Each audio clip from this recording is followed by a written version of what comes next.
Zápisník zahraničních zpravodajů.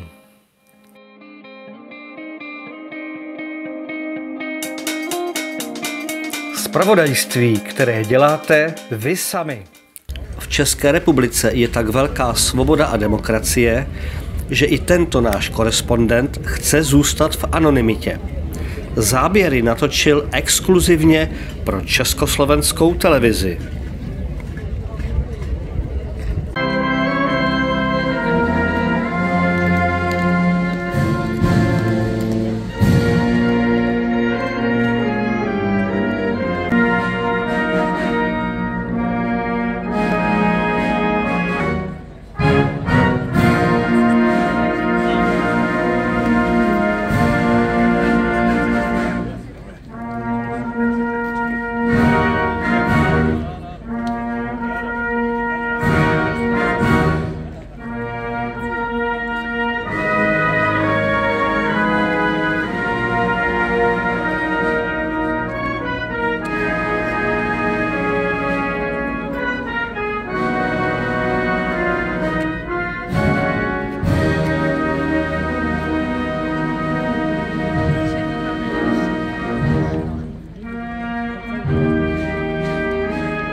Napomínať našich otcov, ale mali by sme napomínať našich vodcov.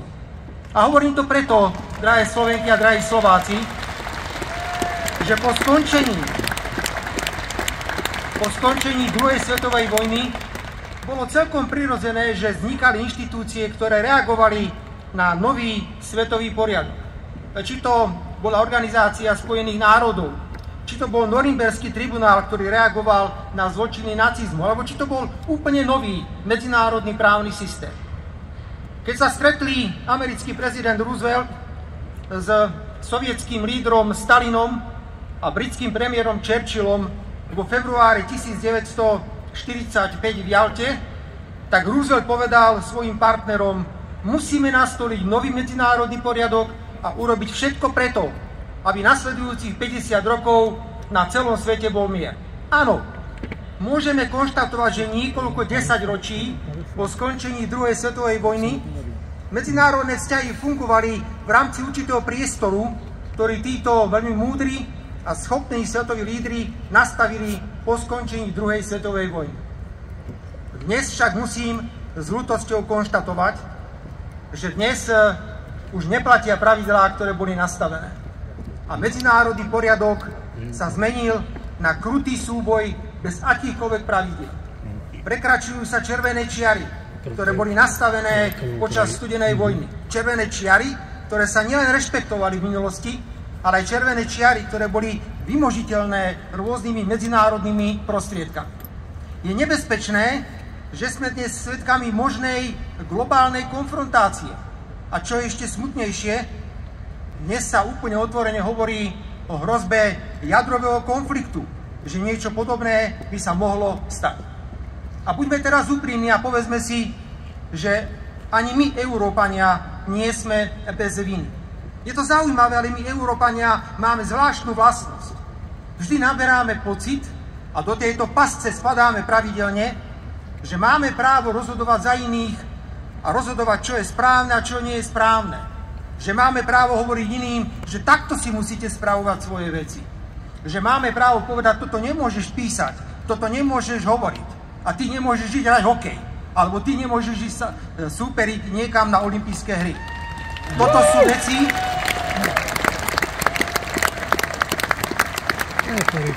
sú veci, ktoré sú nebezpečné, pretože my žijeme v ilúzii a myslíme si, že svet bez tejto ilúzie by nevedel prežiť. Ak má niekto suverénny alebo sebavedomý názor, okamžite je tento názor potláčaný. Myslíme si, že sankciami vyriešime celý svet. Za týchto podmienok, drahé Slovenky a drahí Slováci, by som sa ešte raz vrátil k Milanovi Rufusovi, aby som to opäť tu v Banskej Bystrici zakričal na plné hrdlo. Napomeň našich vodcov, nie otcov, našich vodcov, Bože nad hviezdami. Nech sa trochu zamyslia, čo sa stane s nami, ak začnú vojnu a všetky hnevy vylejú na seba. Tie hnevy ako plevy pokazia zem, aj nebo je choré. Napomeň našich vodcov, ty tam hore, že sa to nesmie. Lebo ak ty si svätý, aj táto zem je svätá, pretože po nej chodia naše deti. Pošlime z Banskej Bystrice mierový odkaz, pošlime z Banskej Bystrice poďakovanie nielen priamym slovenským účastníkom, ale aj účastníkom z iných krajín, ktoré tu dnes boli spomínané. S veľkým potešením som prijal informáciu, že potom, čo som oslovil prezidentov niektorých krajín, ktoré v minulosti tvorili Sovietsky zväz, Slovensko navštívila delegácia mladých ľudí. A sú to všetko potomkovia, pravnúci a pravnúčky po partizánoch, ktorí priamo bojovali v Slovenskom národnom povstaní. Či to bola brigáda Jána Žižku, alebo to bol oddiel partizánsky Čapájeva, alebo to bol veliteľ letiska Tri Duby, alebo spravodajské jednotky. Dnes reálne tu v Banskej Bystrici máme priamých potomkov, pravnukov alebo pravnučky a ja sa teším, že aj týmto spôsobom posielame odkaz Slovenského národného povstania do celého sveta. My sme slúbili, drahé Slovenky a Slováci,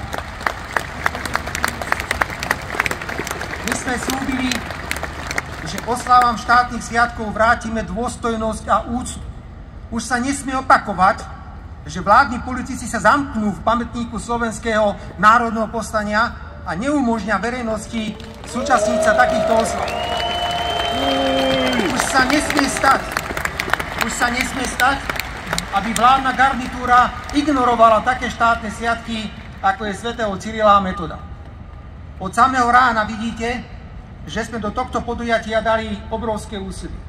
A ja chcem poďakovať rezortu obrany pod vedením podpredsedu vlády Roberta Kaliňáka, ktorý to spolu s jeho tímom celé zabezpečuje. Verím, že budete mať počas celého dňa obrovské množstvo zážitkov a že nádherný program bude završený vo večerných hodinách gala programu. Drahé Slovenky, drahí Slováci, vzácni hostia, drahí spoluobčania, nech žije Slovenské národné povstanie, nech žije hrdá, suverénna a sebavedomá Slovenská republika. Ďakujem, že ste prišli.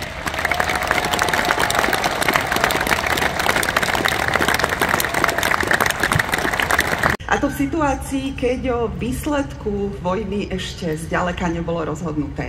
Tisíce mužov a žien dali najavo svoju túžbu po slobode a dokázali zorganizovať povstanie, na ktoré sme dodnes hrdí a ktoré je zdrojom medzinárodného rešpektu. Udalosť, ktorú si dnes pripomíname, oprávnene nazývame Slovenské národné povstanie. slovenské, pretože vypuklo na území Slovenska, zorganizovali ho Slováci aj s podporou spojencov. Národné zaberalo územie, kde žilo asi 1 700 000 obyvateľov. Zapojili sa doň 10 000 ľudí a na tomto území sa de facto revitalizoval demokratický štát.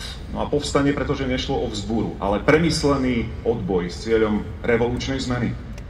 Sú ľudia, ktorí tieto atribúty Slovenského národného povstania spochybňovali. Avšak tí, ktorí sa podieľali na jeho príprave, na bojoch s nacistami a ich prisluhovačmi, pozostali po obetiach. Tak prenesme sa. Na Slovensku vládla už pred povstaním výbušná atmosféra, množili sa partizánske akcie. Múdry človek povedal, že keď v Afrike zomrie starec, ako keby vyhorela knižnica. Prosím, uvedomme si aj to, že odchod priamych účastníkov Slovenského národného povstania má zásadnú stopu aj na našu pamäť. Pretože strácame pramene, zdroje priame, za ktorých môžeme čerpať, kde môžeme nájsť istotu, kde môžeme nájsť základné informácie, aká strašná, hrozná je vojna, ako dôležitý a najvýznamnejší je mier. Že to je tá najvyššia hodnota, za ktorú stojí urobiť všetko. Preto budem dookola opakovať, všade, kde budem chodiť, že mier nie je všetko, ale bez mieru je všetko ničím. Ak dovolíte, drahé Slovenky a drahí Slováci, pred niekoľkými rokmi, keď som vystupoval v Banskej Bystrici na oslavách Slovenského národného povstania, vyslovil som želanie, či by sme nemohli spoločne oslavovať tak Slovenské národné povstanie, ako aj mier. Urobiť v Banskej Bystrici každoročne mierové slávnosti. Veď my predsa sme mierový národ. Prosím, ukážme celému svetu, že máme mier v srdci. Ukážme celému svetu, že mier chceme oslavovať v srdci Európy. Ukážme celému svetu, v čom v podstate bolo posolstvo Slovenského národného povstania. Nemusíme okolo toho veľa špekulovať, pretože všetci dobre vieme, že hlavným posolstvom Slovenského národného povstania bolo ukončiť vojnu a nastoliť mier. Nedovolme toto základné posolstvo Slovenského národného povstania dostať do pozície, že bude zahltené nejakými prázdnymi slovami, floskulami. Malinkou akci na náměstí. Tak takový je zájem o účast na oslavách Slovenského národního povstání 80. výročí.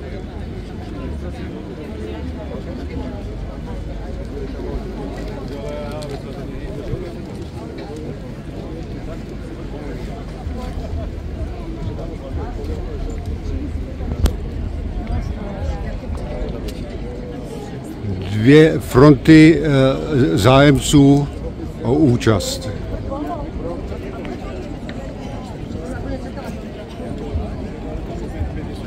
Vítejte v informační agentuře Československé televize.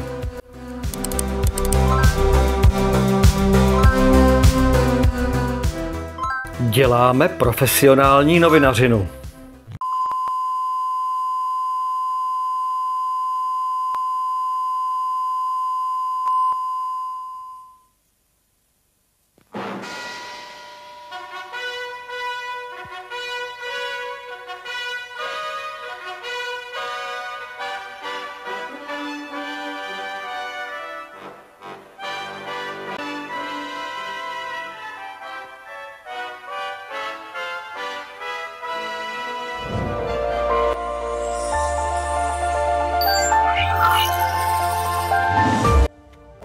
Československá televize v Petrohradu. Vítejte v budoucnosti.